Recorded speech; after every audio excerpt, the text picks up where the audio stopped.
Hello friends, Lakshmi Narayan education channel पर आपका स्वागत है। तो दोस्तों, आज का मेरा टॉपिक है कंटेम्प्रेरी इंडियन एजुकेशन का शिक्षा तथा संस्कृति, जिसको इंग्लिश में कहते हैं हम कल्चर एंड एजुकेशन। तो सबसे पहले क्या है कि हम शिक्षा और संस्कृति का मीनिंग समझते हैं, उनका अर्थ समझते हैं। देखो दोस्तों, जैसे एक व्यक्ति को जीवित रहने के लिए खाना पानी की इन सब चीज़ों की जरूरत होती है, तो उसी प्रकार से एक सामाजिक जीवन अच्छे ढंग से जीने के लिए क्या है कि व्यक्ति को शिक्षित होना जरूरी है। अगर व्यक्ति वो शिक्षित होगा तो वह मतलब अपना जो नई सोच है, नई शैलियों को अपनाकर अपने जीवन का अच्छे से विकास कर सकता है। ठीक है। और अपने जीवन क्या है कि आध्यात्मिक शक्तियों का विकास कर सकता है, बौद्धिक विकास कर सकता है। तो क्या है कि शिक्षा एक व्यक्ति के लिए विशेष मतलब कह सकते हैं कि बहुत जरूरी है। ठीक है। अब देखते हैं संस्कृति। जो संस्कृति का जो शाब्दिक अर्थ है वो कल्चर यानी लैटिन भाषा का शब्द है, जो कल्ट्यूरा से लिया गया है।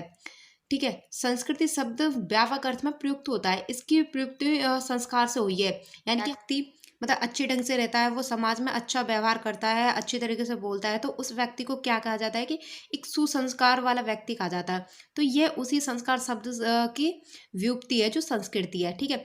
संस्कृति को हम तीन अर्थों में स्पष्ट कर सकते हैं। सबसे पहला आता है साहित्य, सेकंड नैतिक, और थर्ड आता है समाज शास्त्रीय अर्थ। अब सबसे पहले देखते हैं साहित्यिक अर्थ में। जो संस्कृति है वो क्या है? जो संस्कृति जीवन का प्रकाश और कोमलता है। इतिहासकारों ने देश या समाज के कलात्मक एवं बौद्धिक विकास को ही संस्कृति माना है। ठीक है। अब नैतिक अर्थ में संस्कृति का शब्द का क्या अर्थ हुआ कि नैतिक गुणों का, यानी कि नैतिक विकास करना, बौद्धिक और आध्यात्मिक रूप में लेते हैं। ठीक है। नेक्स्ट आता है उसके बाद हमारा समाज शास्त्रीय रूप में संस्कृति मानव द्वारा निर्मित वह संपूर्ण वातावरण माना जाता है जिसमें कि वह रहता है, सोचता है, विचार करता है, कार्य करता है, यानी कि अपनी जो व्यक्ति की एक जो संपूर्ण क्रिया होती है उनको करता है, उसको क्या माना जाता है? एक संस्कृति माना जाता है समाजशास्त्री के रूप में। समाज शिक्षा और संस्कृति का क्या एक मतलब घनिष्ठ संबंध होता है, कहते हैं कि बहुत गहरा संबंध होता है। ठीक है। समाज उस व्यक्तियों के उस समूह को कहते हैं जिसमें सदस्यों के उद्देश्यों में एकरूपता होती है तथा जो परस्पर निष्ठा, सहयोग और कर्तव्य की भावना से बंधे हुए होते हैं। शिक्षा का कार्य समाज की संस्कृति का संरक्षण और हस्तांतरण, परिशोधन एवं सृजन करना होता है। ठीक है। यहाँ पे संरक्षण का मतलब कि बचाव करना, हस्तांतरण का मतलब एक पीढ़ी से दूसरी पीढ़ी में पहुंचाना, परिशोधन मतलब कि उसमें कुछ नई चीजों को जोड़कर उसका परिशोधन करना, और सृजन मतलब करना उसको सजो कर रखना। ठीक है। तो शिक्षा का क्या क्या अर्थ लिया जा सकता है यहाँ पे कि संस्कृति का बचाव करना, उसका हस्तांतरण करना, परिशोधन करना और सृजन करना। जो संस्कृति है उसको हम उन मतलब ऐसे मान सकते हैं कि संस्कृति का आश्रय उन व्यवहारिक आदर्शों से होता है जो सामाजिक विरासत के रूप में क्या है कि हमें अपने पूर्वजों से प्राप्त होते हैं। ठीक है।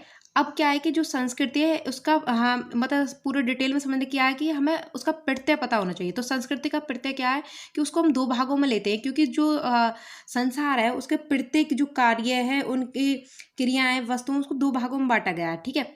अब सबसे पहला आता है प्राकृतिक और दूसरा आता है मानव निर्मित, द्वारा निर्मित। जो प्राकृतिक संस्कृति क्या होगी? जो प्राकृतिक संस्कृति मतलब है कि जो हमारे पूर्वजों से हमें प्राप्त हुई है। ठीक है। और मानव द्वारा निर्मित, तो मानव द्वारा जो निर्मित संस्कृति है वो क्या होगी? जैसे बर्तन, वस्त्र, आभूषण, मकान, आवागमन, दूरसंचार, रहन सहन एवं खान पान की विधियां, व्यापार या भाषा, साहित्य, जो मतलब आदर्श, विश्वास, जो ऐसे जो सभी कार्य हैं वो क्या आएंगे कि मानव द्वारा विकसित संस्कृति में आएंगे। लेकिन जो कुछ विद्वान है उनके दृष्टिकोण से मतलब जो संस्कृति है वो अलग रूप में परिभाषित करते हैं। ठीक है। वह मनुष्य की उन उपलब्धियों को ही संस्कृति का अंग मानते हैं जिनके द्वारा क्या है कि भारतीय साहित्य में तो संस्कृति को संस्कारों के प्रतिफल के रूप में लिया जाता है। मतलब कह सकते हैं जो भारतीय साहित्य उसमें संस्कृति को क्या मानते हैं कि जो व्यक्ति एक कार्य कर रहा है, यानी कि जो संस्कार से प्राप्त हो, जो कार्य कर रहा है, जो उसके संस्कारों ने उसको कार्य करने सिखाए हैं, उसे कैसे करना है, तो वो एक संस्कृति के रूप में लिए जाते हैं। तो ये क्या हुआ है कि भारतीय साहित्य के अकॉर्डिंग हुआ कि संस्कृति का मीनिंग क्या है। अब देखते हैं संस्कृति की परिभाषा, क्योंकि जो मानव शास्त्री, समाज शास्त्री हैं, तो अनेक जो लेखक हैं उन्होंने क्या है कि अपने अपने अनुरूप अलग अलग परिभाषाएं दी हैं संस्कृति की। तो सबसे पहले देखते हैं ऑटोवेके, अनुसार। तो इनके अनुसार जो संस्कृति की परिभाषा क्या थी कि किसी समाज की संस्कृति से अर्थ उस समाज के संपूर्ण जीवन पद्धति से होता है। यानी कि कह सकते हैं कि समाज में जो व्यक्ति रह रहा है उसकी जितनी भी क्रियाएं होती है, वो कुछ भी करता है, पढ़ता, लिखता, खाता है, पीता है, सोता है, व्यापार करता है, वो सारी जो क्रियाएं हैं वो क्या है कि संस्कृति के अंदर आती हैं। ठीक है, इनके अनुसार। अब आता है मैकाइवर एवं पेज के अनुसार, संस्कृति हमारे रहन सहन की विधियों और विचारों, हमारे दैनिक कार्यों, कला, साहित्य, धर्म और आमोद प्रमोद के साधनों में हमारी प्रकृति की अभिव्यक्ति होती है। तो इनके अनुसार हम अपने शब्दों में कैसे कह सकते हैं कि जो व्यक्ति के रहन सहन की विधि है, विचार है, उनके जो दैनिक जो कार्य हैं, उनका धर्म है, यानी कि उनके जो खुशी या दुख के जो कार्य होते हैं, आमोद प्रमोद के साधनों में जो उनकी प्रकृति होती है, तो वो सब क्या है कि संस्कृति के अंदर आते हैं। इसी प्रकार कहते हैं एल्बुड का विचार के अनुसार क्या होती है कि जो संस्कृति है, संस्कृति में एक और मनुष्य की संपूर्ण भौतिक सभ्यता, औजार, शस्त्र, उद्योग, विधि सम्मिलित होती हैं और दूसरी ओर अभौतिक तथा आध्यात्मिक सभ्यता जैसे भाषा, साहित्य, कला, धर्म, नैतिकता, नियम एवं सरकार शामिल होते हैं। तो ये हो गए अलग अलग राइटर्स के अकॉर्डिंग, अलग अलग मानव शास्त्रियों के अकॉर्डिंग संस्कृति की परिभाषाएं। अब जब हम संस्कृति की बात कर रहे हैं और अपनी भारतीय संस्कृति की बात ना करें तो ऐसा कभी हो सकता है? तो जो हमारी भारतीय संस्कृति है वो देश विदेशों तक फैली हुई है। कि कहते हैं कि जो भारतीय संस्कृति है उसको क्या है कि ज्ञान का स्रोत भी कहा जाता है, क्योंकि जो भारतीय संस्कृति है उसमें क्या है कि अनेक धर्म, अनेक जाति पाति के लोग, अनेक मतलब भिन्नता वाले लोग क्या है कि सभी रहते हैं। ठीक है, इसमें जो भारतीय संस्कृति में क्या है कि सब में एकता और समानता मानी जाती है। मतलब यहाँ पे क्या है कि लोगों में कर्तव्य की भावना होती है।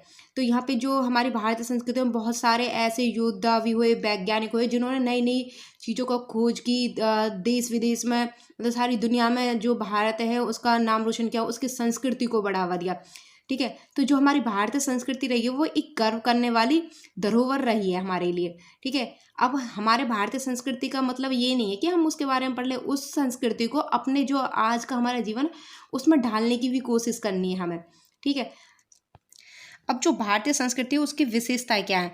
अब विशेषताएं देखने से पहले हम समझते हैं कि जो कई राइटर्स थे उन्होंने भारतीय संस्कृति के बारे में अपने क्या विचार दिए थे। सबसे पहले देखते हैं विल ड्यूरेंट के अनुसार, भारत हमें सहनशीलता, मानव मन की कोमलता, समझबूझ, प्रवृत्ति, मानव के प्रति संवेदनशीलता का पाठ पढ़ाया है। भारत हमारी जाति की मातृभूमि है। संस्कृत यूरोपियन भाषाओं की जननी है। वह हमारे दर्शन तथा गणित की जननी है। भारत ईसाई धर्म के आदर्शों की जननी है। तो इनके अनुसार क्या आता है कि जो भारत ने उसने ईसाई धर्म के आदर्श को शुरू किया था। ठीक है, भारत में क्या था कि जो यूरोपीय भाषा उनका भी जनन हुआ था। ठीक है, अब उस देखते हैं कि जेम्स के अनुसार उनके क्या विचार थे भारतीय संस्कृति के बारे में। जो ये थे कि एक अंग्रेजी मतलब सभ्यता को मानने वाले थे। तो इनके अनुसार क्या था कि जो भारत में जो संस्कृति है, जब हमारे इंग्लैंड के पूर्वज पशुओं तथा एक दूसरे की हत्या करने की सोचते थे, उस समय संभवतः भारत का दर्शन बहुत परिपक्व था। जैसे कला, कविता तथा साहित्य में भी संभवतः हर क्षेत्र में क्या था कि भारत एक मतलब बहुत परिपक्व था अपनी संस्कृति को लेकर। ठीक है, अब आता है लेनसीलैंड हागिन के अनुसार, भारत के शून्य की खोज से बढ़कर किसी का कोई योगदान नहीं है। इनका मतलब ये था कि कहने के लिए कि इन्होंने इनकी जो एक बुक थी मैथमेटिक्स की, उसमें ये विचार प्रस्तुत किया था कि जो भारत ने जो शून्य की खोज की है वो उससे बड़ी खोज जो कोई और देश नहीं कर सकता। ये सबसे बड़ी खोज मानी गई, ये सबसे बड़ा योगदान माना गया है भारत का। ठीक है, आप सबको तो पता होगा कि शून्य की खोज किसने की थी, हमारी इंडिया में हुई थी। तो मुझे कमेंट करके बताइए कि शून्य की खोज किसने की थी। मुझे तो पता, आप बताइए। अब देखते हैं कि विशेषता है, जो संस्कृति है भारतीय संस्कृति थी उसकी क्या विशेषता है। ठीक है, सबसे पहला आता है हमारा धर्म प्रधान यानी कि सेक्युलरिज्म। धर्म प्रधान का मतलब ये है कि जो भारत है उसमें अनेक धर्म के लोग रहते हैं। तो यहाँ पे क्या है कि धर्म प्रधान देश है, क्योंकि यहाँ पे किसी की व्यक्ति के साथ धर्म के आधार पर मतलब कोई जात पात के आधार पर कोई भी भेदभाव नहीं किया जाता है। ठीक है, तो ये हो गया हमारा धर्म प्रधान संस्कृति होगी भारत की। उसके बाद आता है हमारा ज्ञान का स्रोत। जो भारत है उसको ना सोर्स ऑफ विजडम भी कहा जाता है जो भारत की संस्कृति है, क्योंकि यहाँ पे ना नई नई चीज़ों की बहुत सारी चीज़ों की खोज हुई थी। जैसे हम मैंने बताया कि शून्य की खोज जो हुई थी भारत में हुई थी। अनेक ऐसे युद्ध हुए हुए थे जो देश के, जिन्होंने बहुत नाम रोशन किया था देश का। उसके बाद आता है हमारा आध्यात्मिकता में विश्वास, फेथ इन स्पिरिचुअलिज्म। जो भारत की जो संस्कृति है वो किस में विश्वास करती है? आध्यात्मिकता में विश्वास करती है। ठीक है, वो अपनी हर चीज़ को एक ऐसे ढंग से लेती है कि जो उसका कहते हैं ना कि एक मनुष्य का जैसे अपने बॉडी का प्रत्येक भाग का, जो बॉडी का प्रत्येक पार्ट है उसका अच्छे से ध्यान रखता है। तो जो भारत की संस्कृति है वो अपने हर एक चीज़ का बड़ा अच्छे से ध्यान रखती है, वो अपनी आध्यात्मिकता को बनाए रखती है। ठीक है, उसके बाद आता है हमारा सहनशीलता में विश्वास, यानी कि फेथ इन टॉलरेंस। जो भारतीय संस्कृति है वो क्या सिखाती है लोगों को कि सहनशीलता में विश्वास, यानी कि यहाँ के जो लोग हैं उनमें मतलब एक पेशेंस की पावर होती है। वो अच्छे से लोगों की बातों को सुनते हैं, उनमें सहनशीलता है। वो मतलब ऐसे ही नहीं किसी व्यक्ति को ठोस मतलब चोट पहुंचा दी या परेशान किया। तो क्या है कि जो संस्कृति वो सहनशीलता की भावना सिखाती है लोगों को। उसके बाद आता है हमारा व्यक्ति के प्रति। इसमें क्या है कि जो हमारी संस्कृति है वो क्या सिखाती है कि लोगों को एक दूसरे के प्रति आदर करना सिखाती है। तो ठीक है, ये क्या हुई हमारी संस्कृति हो गई कि व्यक्ति के प्रति आदर करना। फिर उसके बाद आता है हमारा नेक्स्ट पॉइंट आता है जातीय एकता, यानी कि जातीय जात पात के ऊपर कोई भी मतलब भेदभाव नहीं होना, एक एकता मतलब यानी कि समानता मानना। ठीक है, रेशियल यूनिटी, ये हो गई हमारी एक और संस्कृति। उसके बाद आता है हमारा परोपकारिता एवं सेवा भावना। जो हमारी संस्कृति है वो क्या सिखाते हैं कि लोगों को परोपकार की भावना और सेवा की भावना, यानी कि एक दूसरे की सेवा करना, किसी को नुकसान नहीं पहुंचाना। तो ये क्या हमारी संस्कृति का एक भाव हो गया लोगों के लिए। ठीक है, उसके बाद आता है हमारा कर्तव्य की भावना। जो संस्कृति है वो क्या है? कर्तव्य की भावना सिखाती है कि हमें जो अपना कर्तव्य यानी कि सेंस ऑफ ड्यूटी है वो अच्छे से मतलब अपने कर्तव्य का निष्ठापूर्वक पालन करना चाहिए। ठीक है, उसके बाद आता है भारत में एकता में विभिन्नता एवं भावनात्मक एकता, यानी कि जो मैंने पहले ही पॉइंट में डिस्क्राइब किया था कि भारत में अनेक जाति के धर्म के लोग रहते हैं, भिन्न भिन्न प्रकार के भिन्न भिन्न भांति के लोग रहते हैं, लेकिन उनमें क्या है कि एकता मानी जाती है देश में। किसी आधार पर उन पर क्या है कि अंतर नहीं किया जाता है। तो ऐसी हमारी कई और मतलब बहुत सारी संस्कृति हैं जिनको मैं यहाँ पे इतना डिस्क्राइब नहीं कर सकती इतने लंबे उसमें। तो ये सब तो था अब तक हमारी भारतीय संस्कृति के बारे में। अब देखते हैं कि संस्कृति और शिक्षा में क्या संबंध है। किसी भी समाज की शिक्षा उसके धर्म, दर्शन और उसके स्वरूप और उसके जो शासन तंत्र, अर्थव्यवस्था और वैज्ञानिक आविष्कारों पर निर्भर करती है। इन्हें ही दूसरे शब्दों में शिक्षा के दार्शनिक और समाजशास्त्री और राजनीतिक, आर्थिक और मनोवैज्ञानिक और वैज्ञानिक आधार कहते हैं। ठीक है, जो समाजशास्त्रीय आधारों में सबसे प्रभावशाली तत्व समाज के विशेष की संस्कृति होती है। जिस समाज की संस्कृति आध्यात्मिक प्रधान होती है उस समाज में शिक्षा स्थूल की उपेक्षा सूक्ष्म की प्राप्ति की ओर अधिक झुकी हुई होती है। इसका मैं कहने का मतलब क्या है कि जिस समाज में आध्यात्मिकता को मतलब पर बल दिया जाता है उसमें क्या होता है कि जो उसकी शिक्षा होती है स्थूल, यानी कि स्थूल की अपेक्षा सूक्ष्म की हो जाती है, यानी कि एक छोटी सी चीज को भी प्राप्ति की ओर झुकी हुई होती है। वहाँ पे क्या है कि वो किसी भी चीज़ में क्या है कि कमी नहीं करना चाहते हैं। लेकिन जिस समाज की संस्कृति भौतिकवादी होती है, यानी कि हम कह सकते हैं जो तकनीकी पर होती है, उसकी जो शिक्षा प्रतियोगिता पर जो आधारित होती है, तो दूसरी ओर समाज में शिक्षा के माध्यम से ही अपनी संस्कृति को सुरक्षित करता है। यानी कि हम कह सकते हैं जो संस्कृति है उसको क्या है कि शिक्षा के द्वारा ही सुरक्षित किया जा सकता है, यानी कि उसको बचा के रखा जा सकता है, उसका हस्ताक्षर किया जा सकता है। ठीक है, उसमें क्या किया जा परिशोधन किया जा सकता है। तो एक शिक्षा के द्वारा ही एक संस्कृति में ये सब बदलाव किए जा सकते हैं। ठीक है, संस्कृति को क्या है कि एक मतलब अच्छी शिक्षा के द्वारा ही क्या है कि एक पीढ़ी से दूसरी पीढ़ी में हस्तांतरित किया जा सकता है, यानी कि ट्रांसफर किया जा सकता है। उसमें क्या है कि परिवर्तन और विकास किया जा सकता है। इस प्रकार जो संस्कृति और शिक्षा है उनका क्या है एक गहरा संबंध है, वे एक दूसरे को प्रभावित भी करते हैं। सच तो यह है कि जो एक के अभाव में जो दूसरे का विकास की कल्पना करना क्या है कि बहुत ही मुश्किल है, यानी कि हम कह ही नहीं सकते कि एक के अभाव में दूसरे की हम क्या कर सकते हैं, विकास कर सकते हैं। अब देखते हैं कि जो हमारी संस्कृति है उस पर संस्कृति का जो शिक्षा पर क्या प्रभाव होता है। ठीक है, सबसे पहले आता है कि हमारा संस्कृति व शिक्षा के उद्देश्य, यानी कि हम कहते हैं कि जो शिक्षा के उद्देश्य हैं उन पर संस्कृति का क्या प्रभाव पड़ता है।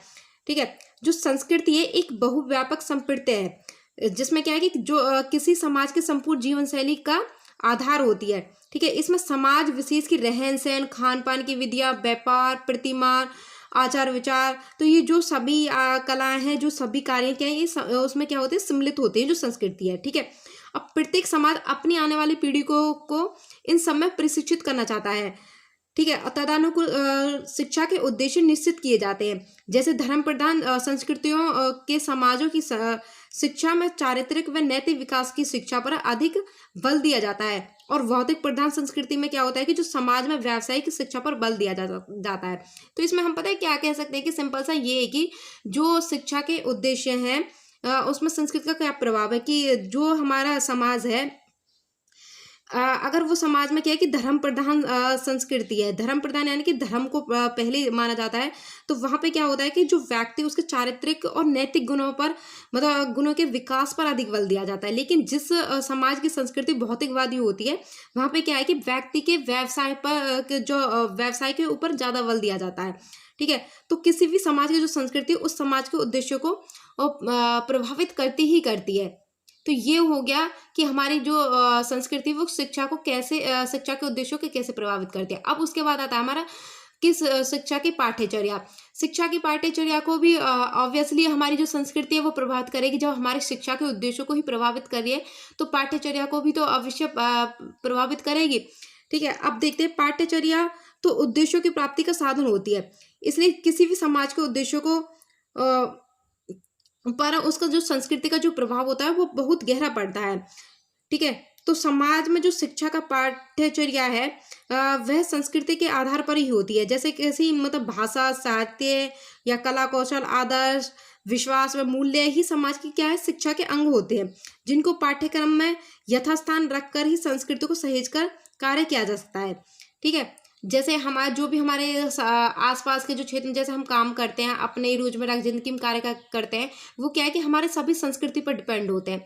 अब वो संस्कृति पे हमारे डिपेंड है जिन्हें हम कर रहे हैं, यानी कि वो क्या है कि हमारे पाठ्यचर्या यानी कि जो हमने अपने मतलब पढ़ लिख कर सीखा उस पर भी तो डिपेंड है। तो जो हमारी पाठ्यचर्या हो गई उसको संस्कृति क्या कर रही है, प्रभावित कर रही है।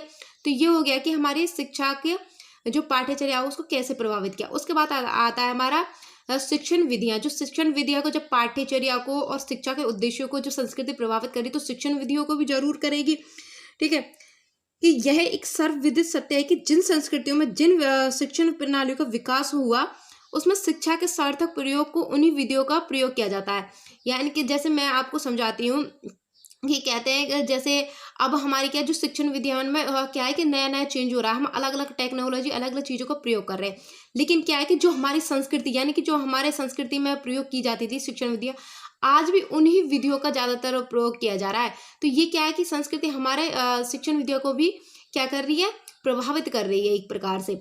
उसके बाद आता है संस्कृति और अनुशासन। अनुशासन को कैसे प्रभावित करती है जो संस्कृति है, वो अनुशासन का जो संस्कृति के साथ एक गहरा संबंध होता है।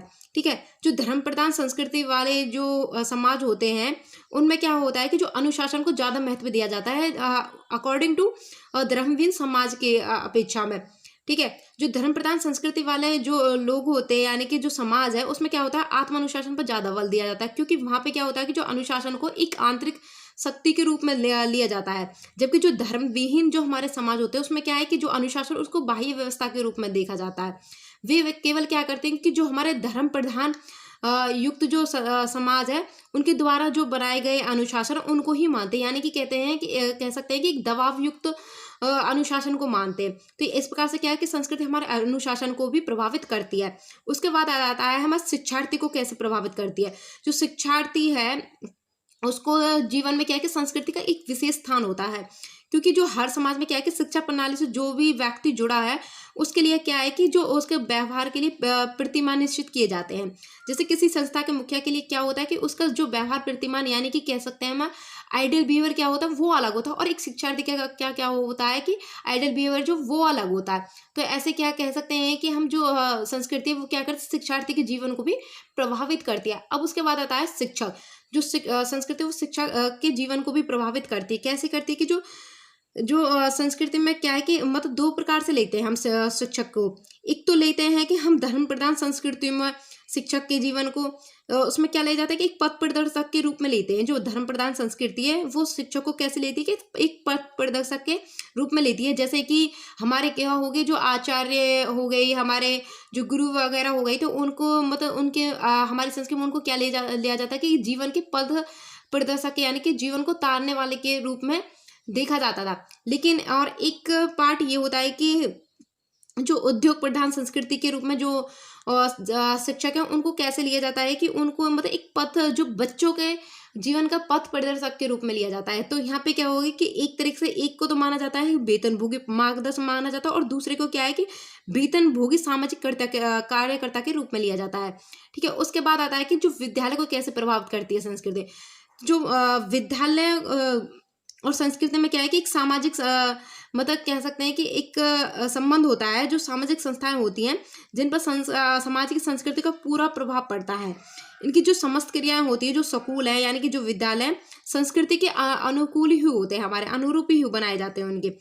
तो उसके बाद आता है हमारी संस्कृति व शिक्षा के अन्य पक्ष। अन्य पक्ष में क्या होगा कि जो ऐसी मतलब वर्ग हो गए जिन पे क्या है कि जन शिक्षा के आधार पर अवहेलना की जाती है। जैसे कि मैं फॉर एग्जांपल बताऊं कि जो हमारे क्या होता है पुरुष प्रधान संस्कृति वाला समाज है, उसमें क्या है कि पुरुषों की शिक्षा पर बल दिया जाता है। वहां पे क्या है कि जो स्त्रियों की शिक्षा की उसकी अवहेलना की जाती है, उनको रोका जाता है, उनकी जो शिक्षा है उनको महत्व नहीं दिया जाता है। तो इस प्रकार कह सकते हैं कि जो हमारी संस्कृति है वो क्या है कि हमारी शिक्षा के अन्य पक्षों को भी प्रभावित करती है। अब जो ये सारे पॉइंट्स पढ़े थे ये तो हमने पढ़े थे कि संस्कृति का हमारी शिक्षा पर क्या प्रभाव पड़ता है। ठीक है, अब हम पढ़ेंगे कि जो शिक्षा है उसका संस्कृति पर क्या प्रभाव पड़ेगा, यानी कि हम अब उल्टा करेंगे। पहले तो हमने क्या था कि संस्कृति का प्रभाव शिक्षा पर क्या है, और अब हम करेंगे कि शिक्षा का प्रभाव संस्कृति पर क्या है। जो शिक्षा है वो संस्कृति का हस्तांतर करती है, यानी कि जो संस्कृति है उसको जैसे हमारी एक पीढ़ी है जो आती है, जैसे हमारी पीढ़ी दर पीढ़ी, तो जो हमारी संस्कृति है उसको हम कैसे करेंगे। तो एक अच्छी संस्कृति के द्वारा ही मतलब शिक्षा के द्वारा ही क्या है कि हम अपनी संस्कृति का हस्तांतर कर सकते हैं, यानी कि एक पीढ़ी से दूसरी पीढ़ी में क्या कर सकते हैं उसका ट्रांसफॉर्मेशन कर सकते हैं। ठीक है, जब एक अच्छी शिक्षा हमारे जो बच्चे हैं उनको मिलेगी तो तभी तो वो हमारी संस्कृति का भी हस्तांतर यानी कि अपनी पीढ़ी से दूसरी पीढ़ी में पहुंचा पाएंगे। ठीक है, अब उसके बाद आता है हमारा संस्कृति का संरक्षण। जो हमारी जो पीढ़ी है वो अच्छे से मतलब शिक्षित होगी तो वो क्या संस्कृति संरक्षण यानी कि अपनी संस्कृति को बचा पाएगी, यानी कि अपनी संस्कृति को विलुप्त यानी कि लुप्त नहीं होने देगी। तो ये क्या होगा कि शिक्षा के द्वारा ही हम अपनी संस्कृति का संरक्षण कर सकते हैं। उसके बाद आता है हमारा संस्कृति का विकास, यानी कि जो अपनी संस्कृति का हम पुनरावलोकन कैसे कर सकते हैं। एक अच्छी शिक्षा के द्वारा ही हम अपनी संस्कृति का विकास कर सकते हैं। उसमें मतलब कह सकते हैं कि कुछ नई चीजें ऐड करके उसको मतलब और ज्यादा बढ़ावा दे सकते हैं। जैसे कि हमारे इंडिया में क्या है कि जो एक नृत्य कला होती है जिसमें क्या किया जाता है, कथक वगैरह किया जाता है। लेकिन अब आधुनिक दौर में देखें तो क्या हो रहा है कि जो हमारे मतलब नृत्य करने वाले जो लोग हैं वो क्या करते हैं कि जो आधुनिक जीवन के जो हमारे गाने हैं या हमारे नृत्य है उन सबका समावेश करके क्या करते हैं कि उस जो कथक है उसको एक क्या है कि नया मोड़ दे देते हैं। तो ये क्या होगा कि हमारी संस्कृति का विकास हो गया। तो दोस्तों अगर मेरी वीडियो आपको अच्छी लगी हो तो please like share and subscribe my YouTube channel. Thank you.